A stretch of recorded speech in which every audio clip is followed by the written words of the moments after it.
Olá, bem-vindo ao programa Saúde e Vida. Hoje vamos falar sobre a importância da doação de sangue e vamos conhecer o caminho do sangue, da doação à transfusão. O sangue é um líquido vital para tratamentos, intervenções urgentes e também para salvar vidas de pacientes em risco de morte. A Organização Mundial da Saúde recomenda que 5% da população mundial seja doador de sangue de forma regular. Isto para garantir que os estoques dos bancos de sangue possam atender às necessidades de forma confortável. Na reportagem a seguir, acompanhe como é que funciona este processo.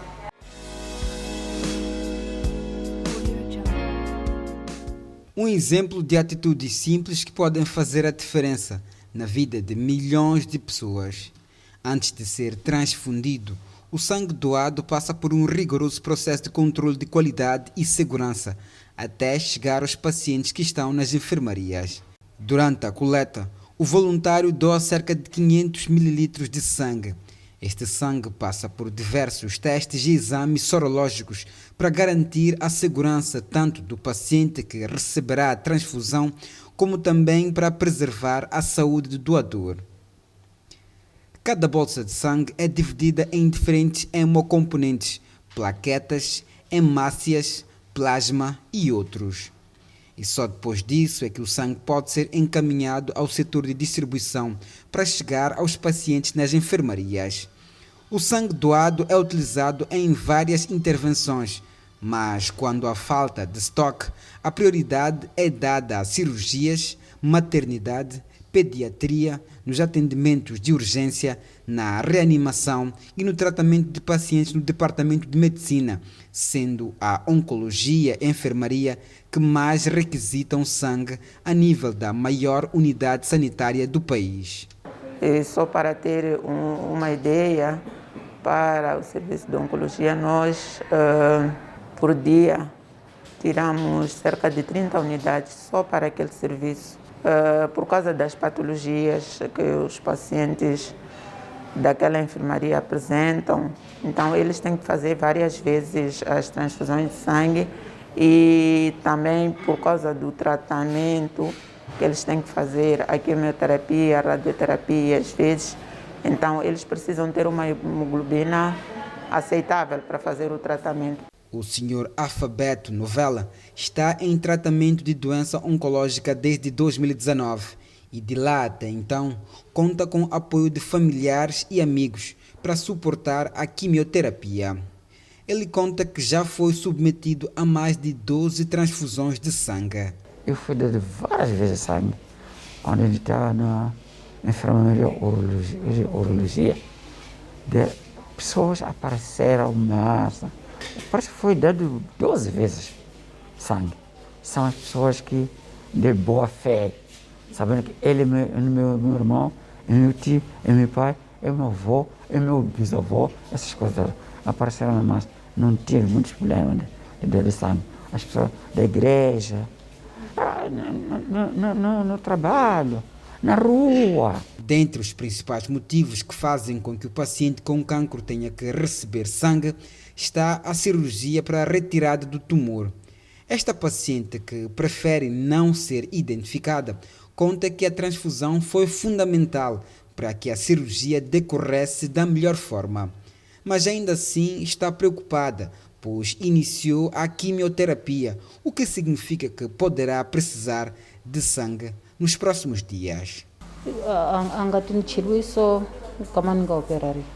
Ni karhatekile para kuma ngati porque a família la mina yi litsongo lava va nga kona ni nga na vona maxaka haleni na vona va tale hi switlhavatlhava mavabyi swa ku nompodi va susa ngati para ku va ni pfuna jani swoswi ni preocupade hi mhaka ku a loko leswi ni sungulaka ku hamba a tratamento leyi nyamuntlha a loko ngati ni helela ndleleni a ni swi tivi swa ku endla. O ideal é ter sangue no hospital à espera do doente, mas o que acontece é o inverso, pois muitas vezes o doente é quem aguarda pelo sangue na enfermaria e no contexto atual de pandemia, Uma das muitas consequências da Covid-19 foi a queda na doação de sangue. Isabel Novunga recorda momentos de angústia e desespero vivenciados na busca deste líquido vital. A sua mãe padece de doença oncológica e mensalmente precisa receber sangue para poder fazer a quimioterapia. Houve um tempo que o sangue dela estava muito para baixo e precisamos de 8 unidades de sangue. Na época ela estava com uma anemia muito grave. Precisamos de 8 balões de sangue. E primeiramente tivemos algumas unidades que não foram suficientes e que tivemos mesmo que ir lá mesmo para poder encontrar as pessoas, para poderem disponibilizar. Quando iniciou a pandemia, havia muito receio, houve muito receio por parte dos dadores voluntários de sangue, aqueles que regularmente vêm ao banco de sangue doar e que garantem os estoques de sangue. Houve muito receio de vir ao hospital. Então, gradualmente fomos aprendendo dos outros países que já estavam a passar pela mesma situação e fomos verificar que pessoas que já tivessem sofrido de Covid podiam doar sangue, uma vez recuperadas, né?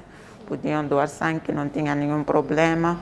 Conseguimos gradualmente ir recuperando, mas tivemos também um suporte dos dadores familiares, os repositores. Fomos sensibilizando também a nível do hospital, a todos aqueles que tivessem um familiar internado ou que necessitasse de sangue, para que se fizesse ao banco de sangue como forma de ajudar. Queremos ter no nosso banco de sangue quantidades de sangue suficientes para qualquer eventualidade. Nós nunca sabemos quando é que acontece um acidente em massa, nunca sabemos quando é que virão muitos doentes. E tendo em conta que o Hospital Central de Maputo é o último sítio para onde são referidos os doentes aqui no país, então é necessário que sempre tenhamos um estoque de sangue que nos garanta atender qualquer que seja a situação no momento. Não perdemos nada por doar sangue. É quem semeia uma semente, quer que cresça, ter vida. Como nós também temos que doar sangue para poder termos várias doenças. Meu sangue não compata com a minha família. Eu preciso com outra pessoa, que é aquele que o sangue dele comigo vai coordenar. Meu sangue que terei vai dar a outra pessoa. Isso é muito importante. É muito importante. Não podemos ouvir aquele que diz, não, o assado é cozido. Não. Dar sangue é dar a vida. Convidar a todos, nós, toda a comunidade, toda a sociedade, para se juntar a nós e ajudar-nos a salvar vidas. Sem o dador de sangue, algumas intervenções ficam comprometidas. Podemos ter médico, ter os medicamentos, termos o bloco operatório apetrechado, mas vezes já em que quando nós não temos sangue, ficamos sem condições de intervir. Então, nós agradecemos e parabéns aos dadores de sangue pela passagem do Dia Mundial do Dador de Sangue. O Dia Mundial do Doador de Sangue é comemorado todos os anos, a 14 de junho. O objetivo da celebração é ajudar a criar uma cultura mundial de doação voluntária de sangue, além de prestar homenagem aos doadores voluntários e destacar o papel único que eles desempenham na saúde para salvar vidas.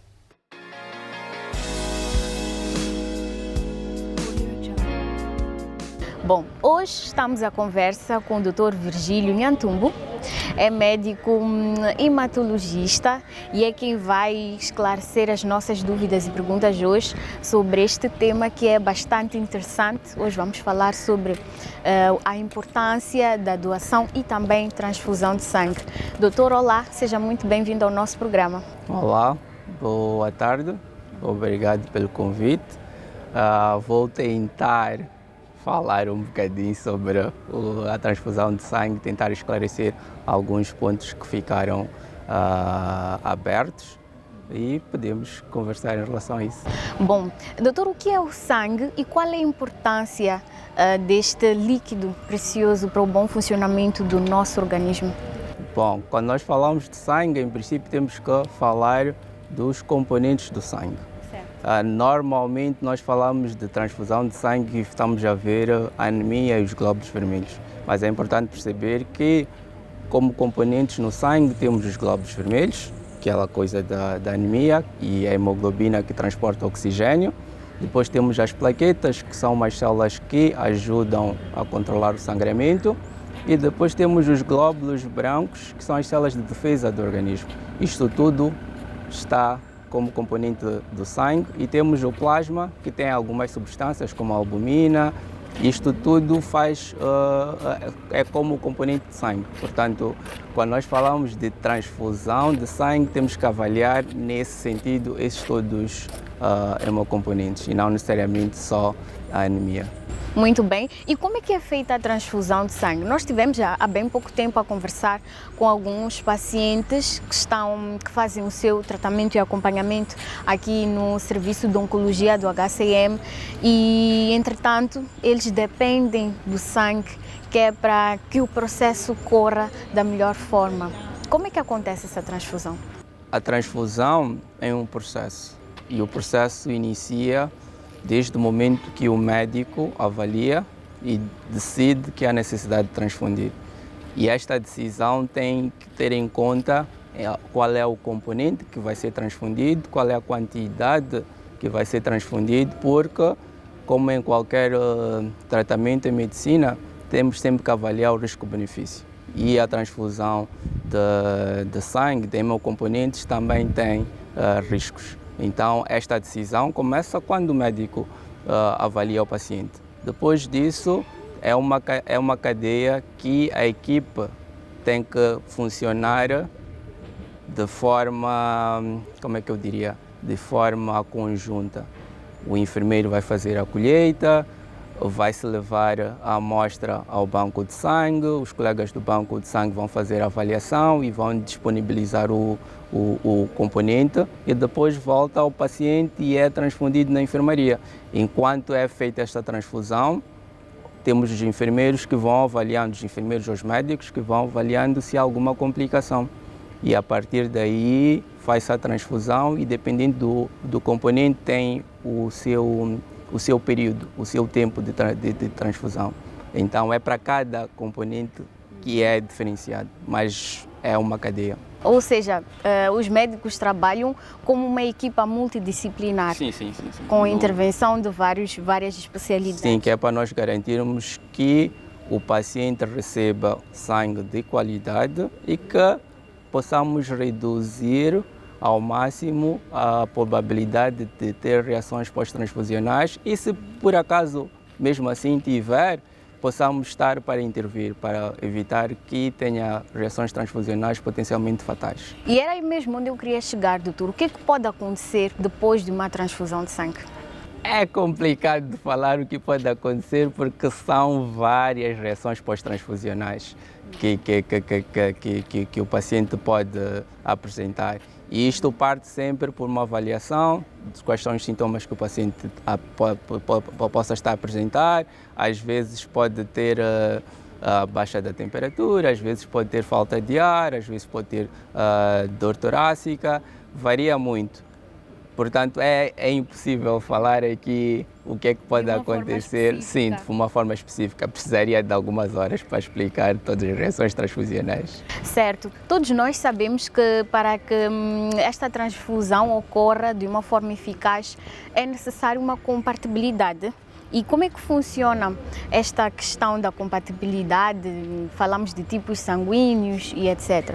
Em princípio, quando nós falamos de compatibilidade, é preciso perceber que o fato de nós transfundirmos um sangue que não é compatível pode levar à destruição deste sangue e pode levar à morte do paciente. Por isso é que o componente do banco de sangue, onde é que se fazem os testes de compatibilidade, é importante do mesmo jeito que a parte clínica, do mesmo jeito que a parte da enfermagem. Quando nós falamos de compatibilidade, nós tentamos ver quais são as substâncias, os anticorpos e os antígenos que circulam ao nível do sangue. Por isso é que nós temos o grupo A, o grupo B, o AB, e com base nisso nós tentamos transfundir o mesmo grupo para o mesmo doente. Então esta parte da compatibilidade é muito importante no ato de transfusão de sangue.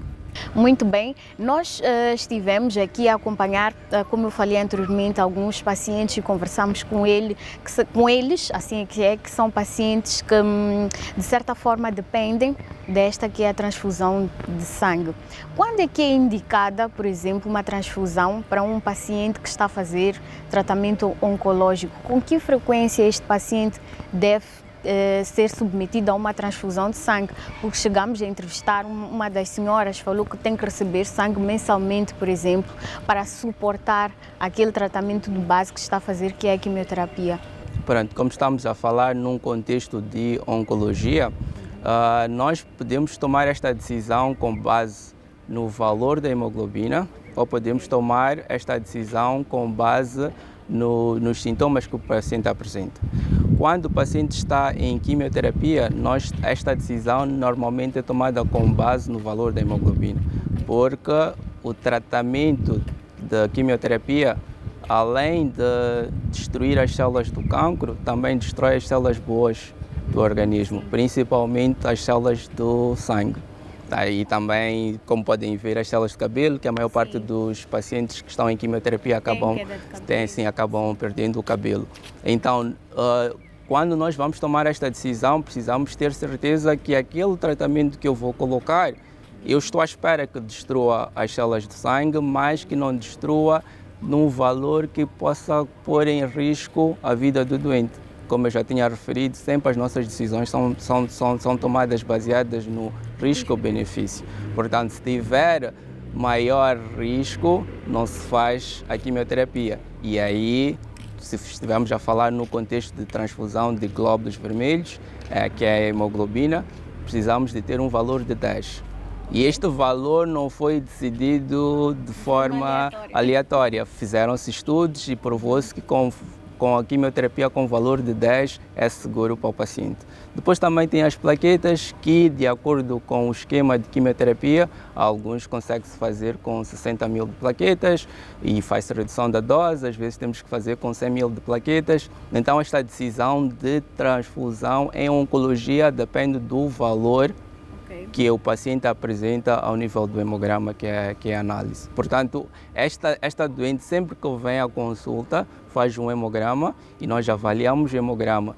Se tem hemoglobina abaixo de 10, fazemos a transfusão, as unidades necessárias para corrigir até 10, não precisa ter valor normal, mas para corrigir até 10, que é o mínimo para fazer a quimioterapia. Então, tem doentes que toleram melhor, tem doentes que toleram pior e tem esquemas mais agressivos e esquemas menos agressivos. Então, esta paciente provavelmente tem um esquema mais agressivo e que a queda da hemoglobina é sempre inferior a 10, então aí vai precisar de fazer transfusão. Muito bem. E que outras doenças ou patologias podem interferir neste processo natural de produção de sangue? Porque nós estamos acostumados só a ouvir, porque o fulano é anêmico, isto e aquilo, só conhecemos a anemia, mas entretanto são muitas condições, muitas outras que podem nos levar a esta necessidade de transfusão de sangue. Pronto, eu quando fazem-me esta pergunta, eu gosto de fazer um paralelismo com uma fábrica. Okay. O nosso organismo, pelo menos a parte da medula, que é onde se produz as células de sangue, funciona basicamente como uma fábrica. Temos a estrutura, temos os trabalhadores, temos a maquinaria, depois temos o material que é necessário para se produzir Então, por exemplo, uma fábrica de cimento, vamos precisar de areia, pedra, água para se produzir o cimento. Então, podemos ter doenças que vão interferir na fábrica, como a aplasia medular, como doenças infecciosas como o HIV, algumas outras infecções como a hepatite, que vão interferir com a fábrica, com a estrutura. E com os trabalhadores e com a maquinaria. Depois tem aquelas doenças que vão interferir com os nutrientes, que é a falta de ferro, que é o mais comum, que é a anemia ferropénica. Depois tem a vitamina B12, que nos dá anemia megaloblástica, e o ácido fólico também nos dá anemia megaloblástica. Então aí há falta de componentes. A fábrica está a funcionar, os trabalhadores estão ali prontos, mas não há a matéria-prima para se produzir as células. Depois tem doenças que levam à destruição. A fábrica está a funcionar, produz quantidade suficiente, só por algum motivo há uma destruição. Por exemplo, as doenças autoimunes como o lúpus, alguns doentes que têm esplenomegálias gigantes também podem ter esta destruição aumentada, ou quando nós perdemos, por exemplo, quando temos um acidente, perdemos sangue, a mulher no período menstrual, quando tem aqueles fluxos intensos, também vai perdendo sangue, vai perdendo o sangue e o ferro, e aí é por aumento de perdas. Então é um leque muito grande de doenças que podem interferir, podem levar com que o paciente tenha necessidade de fazer transfusão. Muito bem, doutor, nós vamos a um rápido intervalo e nós voltamos já com mais informações para si. Não saia daí, pois hoje estamos a aprender muito e estamos a aumentar os nossos conhecimentos sobre esta matéria que é bastante importante, que é a transfusão de sangue.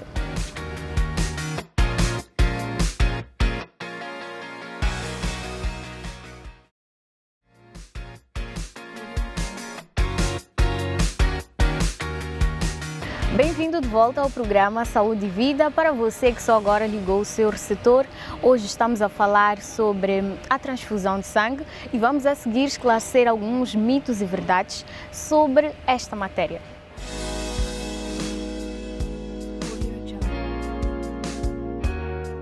Doar sangue pode prejudicar a saúde do doador. É um mito, porque nós sempre fazemos a avaliação dos doadores para saber se eles têm condições ou não de dar sangue. Então só as pessoas que têm condições de dar sangue é que podem ser doadores. Quem tem piercing e tatuagem não pode doar sangue.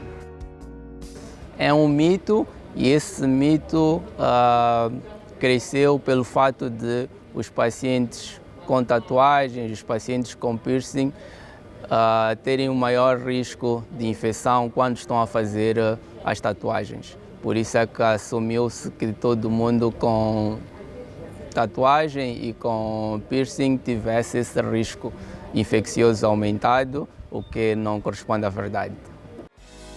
Mulher não pode doar sangue durante a menstruação. Bom, nós quando fazemos, quando a pessoa vai dar sangue, tem que ser avaliada no contexto do valor da hemoglobina, no contexto infeccioso. Portanto, o fato de estar, se não tiver nenhuma destas alterações, pode dar sangue. O doador não tem risco de contágio de doença durante a doação. Sim, não tem risco porque o material que é utilizado é um material estéril. Só podem doar sangue maiores de idade. Sim, em princípio tem que ter pacientes acima de 18 anos para fazer as doações de sangue, porque assumimos que já têm uma capacidade em termos de hemoglobina e em termos de quantidade de sangue suficiente. Por isso é que não é só a idade, mas também o peso que nós temos que avaliar. É preciso não ingerir álcool antes da doação de sangue. Pronto, se vamos fazer uma doação e é só um dia, podemos evitar o álcool e evitar outras drogas.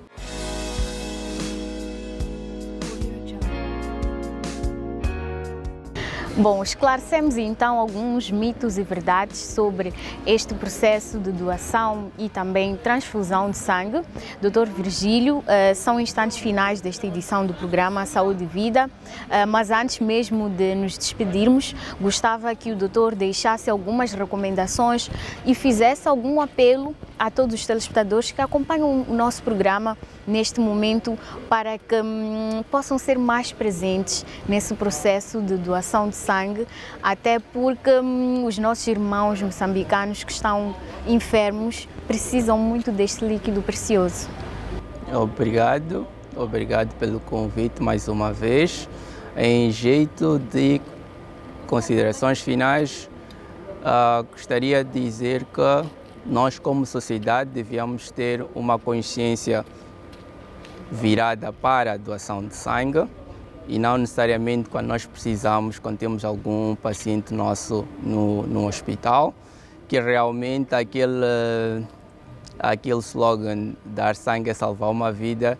Temos muitos slogans em medicina, mas esse realmente é real e com isso precisaríamos de melhorar tanto o processo de doação dos dadores, o processo interno aqui no hospital, que estamos com condições bastante precárias, e também apelar aos nossos colegas, aos clínicos, a tomar decisões mais viradas ao paciente e principalmente ao uso racional dos hemocomponentes.